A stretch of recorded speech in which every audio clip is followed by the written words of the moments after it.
I am an associate professor at Purdue University. I actually just moved to Purdue in December of last year. My position actually replaces Ed's old position. I am quite frequently, and not terribly flatteringly, often referred to as the new Ed. I'm trying to reframe that as Ed 2.0. I don't know how successful that is. We shall see. Thank you very much for having me. I got asked to talk a little bit about how science is being used and misused in the marketplace. So you've heard a lot of really good information up until this point. I get to be the wet blanket on the parade for a little bit, but I'll leave you with some good news.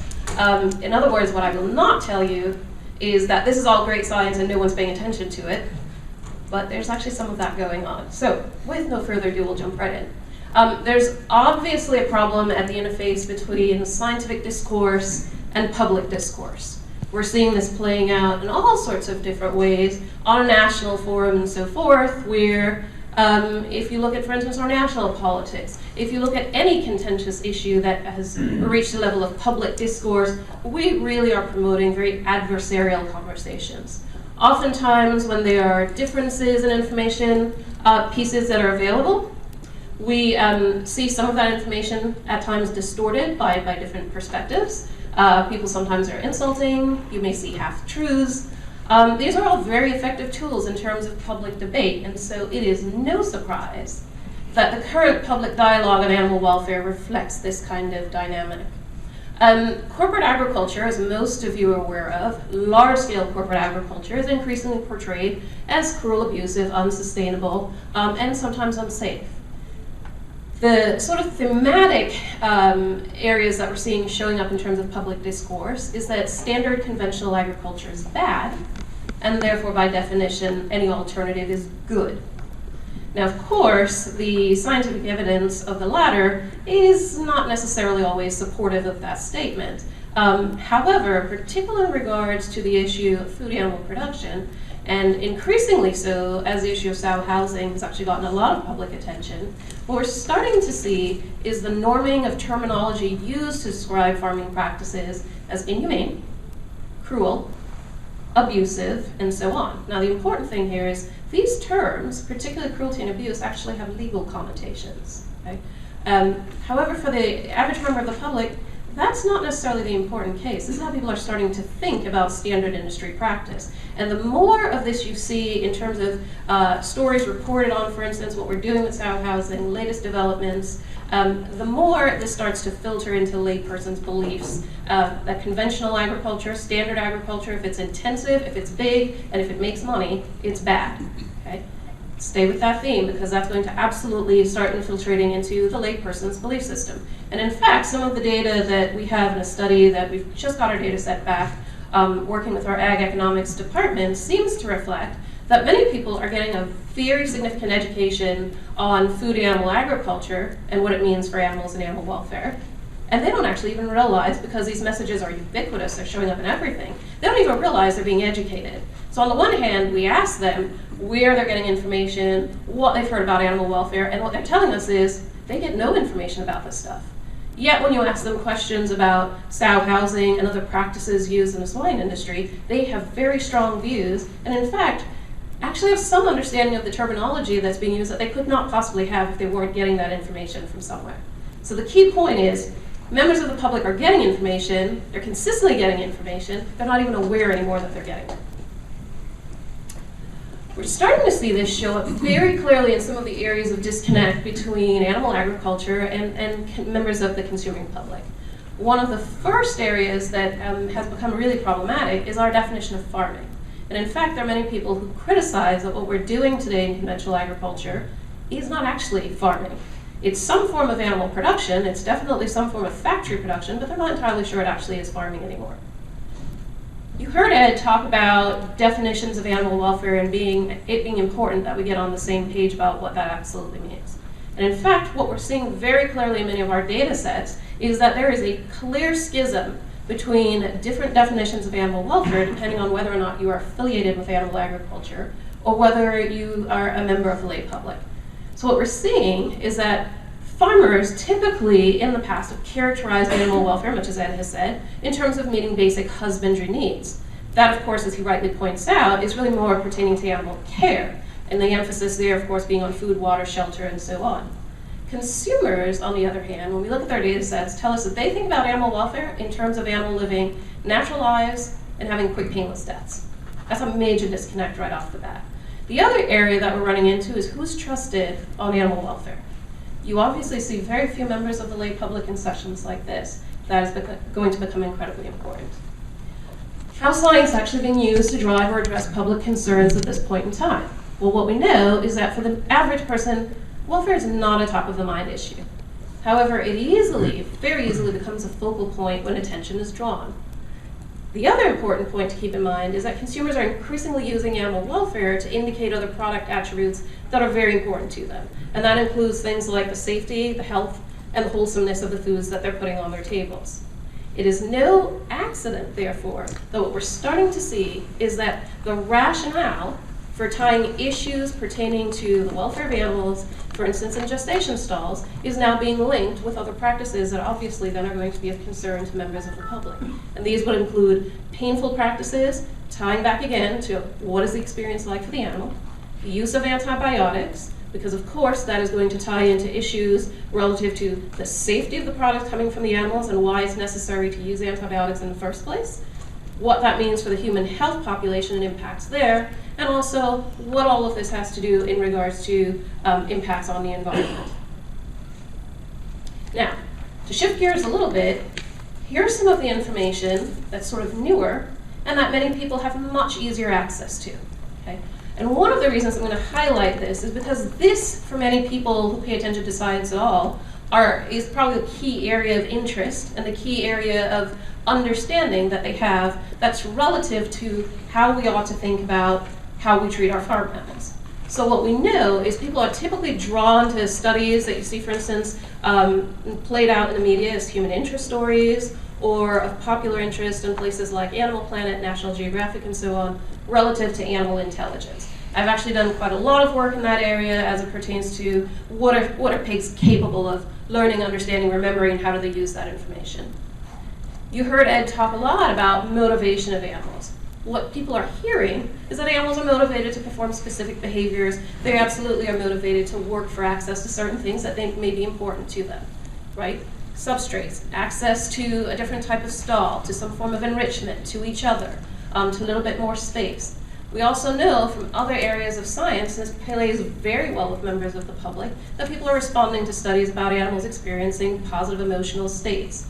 And then, of course, the last bit, we know that animals experience pain. There are a lot of studies relative to that right now. And so keeping in mind that these are the kinds of facts that probably stick in the public mind frame, we now think about what's the role of science in framing the sow housing issue and how does that impact people who are paying attention, because not everybody is. In other words, how do you oversimplify an issue and feed into the polarization that's been going on already in terms of a lot of our conversations? One example of this, for instance, is to look at how some of the animal protection groups initially positioned the sow housing issue in conjunction with housing issues relating to other species. The question that was put to the public is very, very simple. Shouldn't the animals just be allowed to turn around?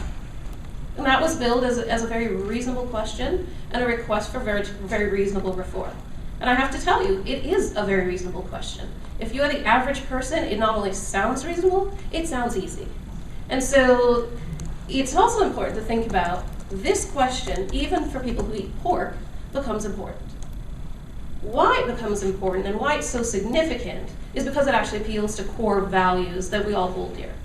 Compassion, fairness, justice.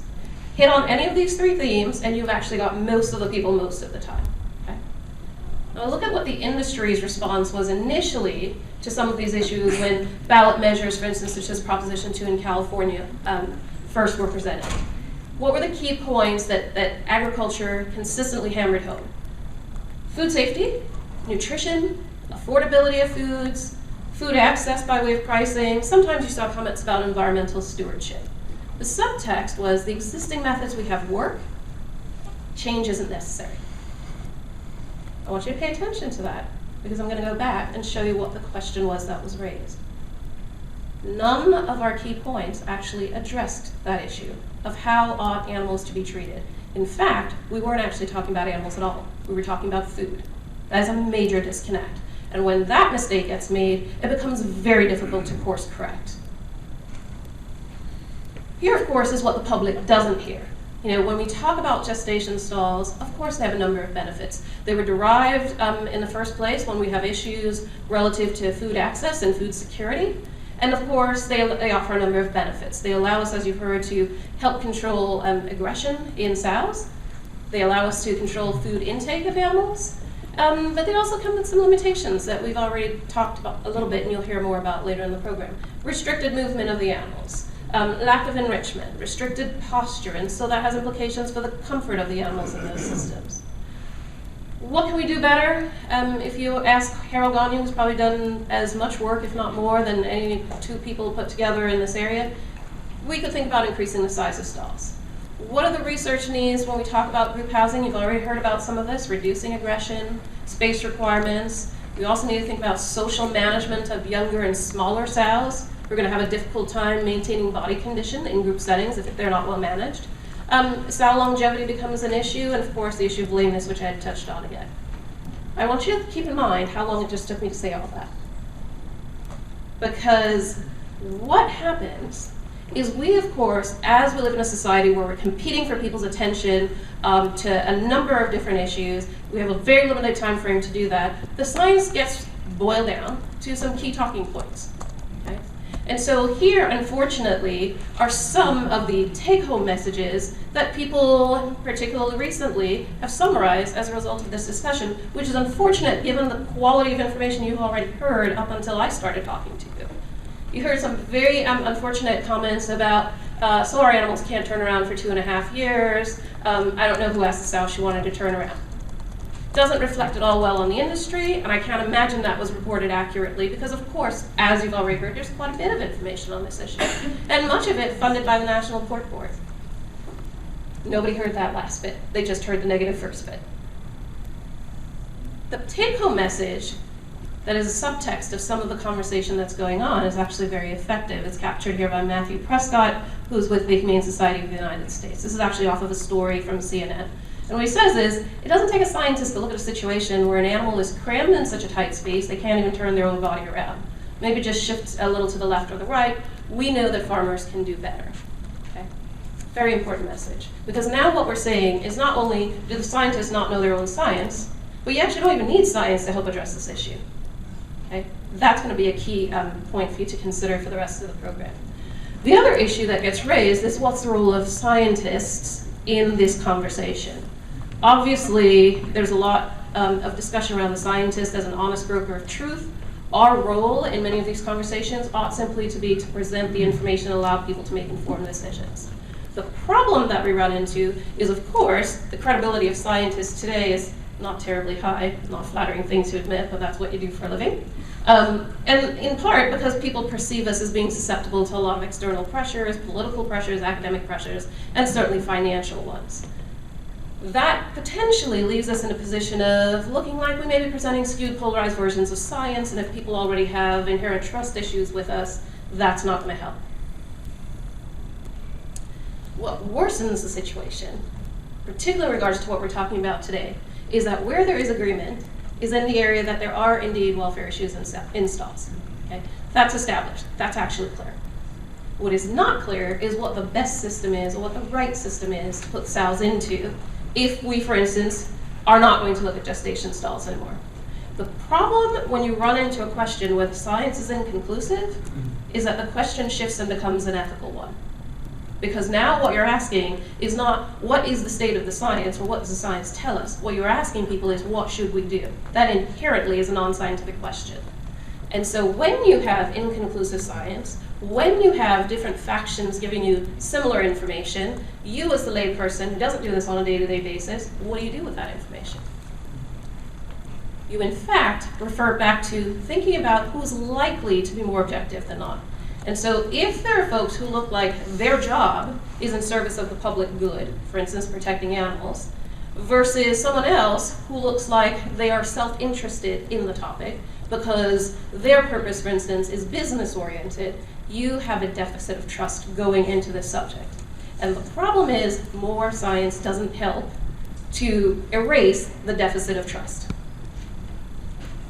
Factors that have very little impact on consumers, I'm going to go through this fairly quickly. No one cares if there are issues with crate fruit production. A lot of the issues that you've heard about, that we've talked about, aggression in non-stall systems, no one's interested in that. Impacts of change on producers, even less interest in that. Where you see a little sensitivity is the impacts on what some of these conversations might do to small farmers, small local farmers in particular. No one cares about productivities of animal well-being. If you are not in production, if you're a member of the lay public, that doesn't help you at all. And interestingly enough, people don't seem to care too much about price. Not what you've been told. Well, here's why they're not interested in price. Because what our newer data is telling us, and what Charlie Arnott will tell you, just did a presentation on this yesterday at another program I was at, is that what people will tell you is they're going to buy the cheapest thing available. So the price will go up. They understand probably that prices will go up if we switch to a different system of production, but they don't really care because they're still going to shop the cheapest bit, and they don't see it as even slightly inconsistent that they are absolutely asking the market to do more that potentially drives up the cost of production while they try to shop the cheapest option possible. Now, there's a small and growing segment of the market that absolutely is willing to pay a bit more for animal products and feel that it's fair to pay a bit more. But that's still a very small minority of the data set that we have. So what's the role of science in corporate decision making? This is a short and incomplete list of companies that have recently announced plans to phase out sow stalls. Okay? I mentioned that it's incomplete. And these are some of the biggest players potentially in food purveying, public distribution of foods and so on. Okay?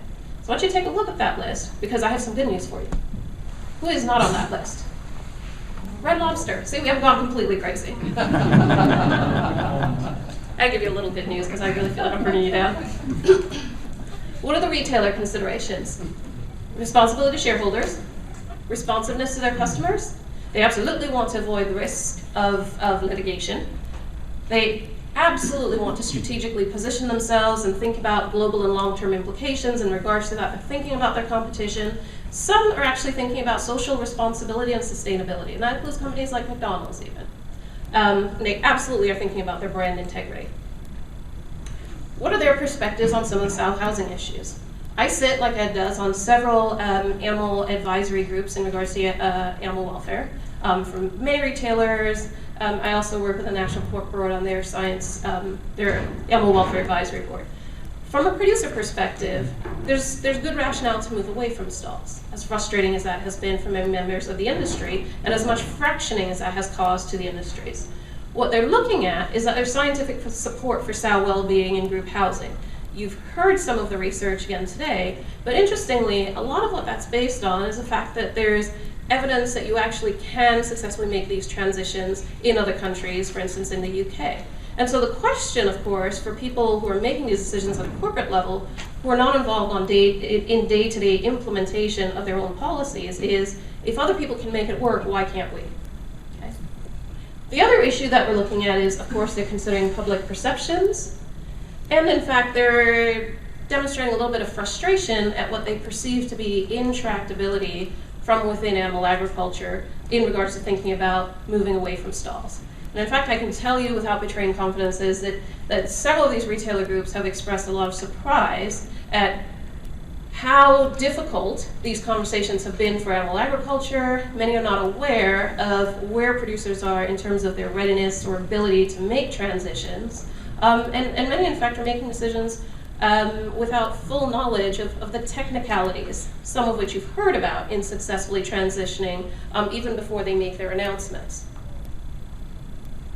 Here are the key issues and the relevant areas of science for this particular segment of the market. What they are now concerned about, in part because some of the deficits of information that they had before they made some of the announcements are now fully available to them, is how they source or verify sufficient product going into their markets, okay, or coming from their suppliers. What they're also concerned about is what's an appropriate transition time to make appropriate changes, or whatever changes we decide we're going to move towards. One of the reasons this is a sensitive issue is because what we're hearing over and over is that consumers seem to think that a lot of the transition time periods that have been given are far too long, and that they're just basically obstacles that the industry is throwing up to completely drag out any sort of change that is to the benefit of the animals. Retailers are also looking at the ability and percentage of producers who are likely to be able to come into compliance. And one of the things they're very concerned about is their ability to document that people are making changes so that they can continue to do things like reassure their customers that they are making responsible choices. Why are they worried about that? Obviously, it affects their bottom line. Some of the information that they're using is quite different in terms of driving their decisions compared to what you've heard. They're looking at a lot of consumer perceptions data. And so I'm going to point out a few key bits that become really relevant. Obviously, 64% of people in a Gallup poll done in 2008, this effect has been repeated multiple times, supports passing of laws concerning the treatment of farm animals. In some other surveys, what people have found, there's one that points out 91% of people think about in order to qualify as ethical food, the animals have to be treated humanely. Okay? And this next bit becomes incredibly important if you're a retailer trying to make decisions. 73% of women and 65% of men, don't ask me to explain that difference other than the fact that we know from other data sets that women tend to be more interested, more concerned about animal welfare issues than men. That's an issue that those of you who are male in the room can probably explain better than I can. It's never really well explained in the data sets. Either way, 73% of women and 65% of men have more confidence in food sold in grocery stores that actively support ethical and sustainable farming practices. We still have not decided what sustainable means to us. We just know it's a good thing and we should aim towards it. So if you tie that into anything, most people will tell you, yeah, I'd like to support that sort of thing with my purchasing power. Okay. Half of the people in another survey has said animal care is important when deciding which food to buy, brand preference, and which grocery stores to shop. Now think about the retailers who made those decisions earlier on. If you are Safeway and Kroger, you're paying attention to this. If you're the competition, you're paying attention to this. Some consumer perceptions about farm animals. That isn't really good news for the animal industries. 64% of farmers and food companies are believed to put their own profits ahead of treating animals humanely. Okay? This is, again, why the retailers are paying attention to some of these issues. 40% of the people in this particular survey think that ethical and moral considerations should be the primary determinants of how we treat farm animals. It is not science. You have not seen me say the word science yet. 81% believe that animals and humans have the same ability to feel pain. I bring this up because as we talk about sow housing issues today, I want you to be thinking about how this phenomenon is working and what issues are coming down the pipeline that you'll be probably talking about next year or the year after that. Pain is almost definitely going to be one of those. 75% of people would vote for a law that would require farmers to treat their animals more humanely, and 76% disagree that low prices are more important than animal welfare. So what we're hearing, which is a little different from before, is that people are at least telling us that animal welfare is becoming more of an important consideration. They're not yet willing to pay for it, and they don't care about the details in regards to how it happens, because they trust that we're actually able to sort that out amongst ourselves as the scientists, as the professionals in the room, and they don't necessarily want to have to police that. I came across this one survey, and I'm not going to pretend to you that this is a scientific survey. This is actually an online survey that's on CNN's website. I said I was going to give this to you because this is something that John Q. Public is very likely to come across, and it takes all of 1 second to click a button and answer what you think your response would be to this question. Does it matter to you if an animal raised for food has a good quality of life? The response, 42% of the people surveyed said that's at the top of my list. 30% of people responded it's a bonus and it might make me choose one meat over another. Less than 10% of people said it bothers me if it hasn't, but I have to go with what's cheapest or available. Okay, that's probably the real 90% there. But I want you to know that what people are expressing in many of these surveys are their values contrasted against their ability to shop in ways that support those values. So don't let that throw you, because this phenomenon, and you heard Ed leave off in saying the public is probably going to determine a lot of these conversations later on. They absolutely are. You know, the rest of this is not terribly interesting. It's never occurred to me, but now it might. Very small number of people. It really doesn't matter to me. Very small number of people. Animal welfare is the last thing in the world I consider. Very small number of people. And I don't know what the other reasons were. I didn't bother to read through that. I want to go back. That was over 22,000 people that voted. So I'm going to leave you with this. There are a number of industry challenges relative to how we use science today, how it's used by different members of the community, whether they are members of the public who are consumers, members of the public who are not consumers because they have ethical issues with the form of production that we're using today and the types, for instance, of housing that we're considering. And certainly the retailer groups are going to look at this kind of thing. Industry's response to this issue has really been to pursue the science, to invoke the science whenever necessary. I'm not going to tell you that's a bad thing because obviously science is essential for sound decision making. The problem is we've been putting quite a bit of effort into targeting the science towards members of the public, and what we know now is there's little evidence that that has any effect whatsoever, okay? Because there are too many factors competing for their attention. These issues are not resonating with them, particularly in regards to scientific detail. It is in fact not even resonating with the people who have recently become the key influences of our on-farm policies. That's going to be the retailer groups. Where it is being used by retailers is primarily by filtering and summarizing of the information that's available through their advisory panelists. Okay? None of the CEOs, CFOs, and so on that I have met with, that I'm aware of, none of the people responsible for global purchasing decisions or distribution decisions wants to be an expert on animal welfare. In fact, this is the last thing people want on their agendas. They're going to get the science, they know it's important to get the science, they're starting to get some information about where there are gaps in their knowledge in regards to the science and how they need to utilize it. But the key role for what we're talking about today, make no mistake about it, is for on-farm implementation of the science that you're hearing about. It is not to disseminate that to the public. Particularly because the issue of sow housing has already been framed as an ethics issue. How can I tell you that? When we're asking about animal welfare, we are ultimately asking about questions relating to animal quality of life. And otherwise, what is a good quality of life for an animal, even an animal used for food? And the problem with that is that sort of question cannot be answered with science. There may be some scientific bits floating around in your consciousness that sort of helps to frame your question, but ultimately that's a values question. And so I do not mean to tell you that what we're doing here today is wasted effort, that we should not be talking about science. I think I've reiterated multiple times. The science is incredibly important. We need to think about who we're actually targeting that science towards, who we're educating, how we're educating them, and need to do a much better job in the one area we haven't, which is on-farm implementation. That's where the welfare issue becomes really important.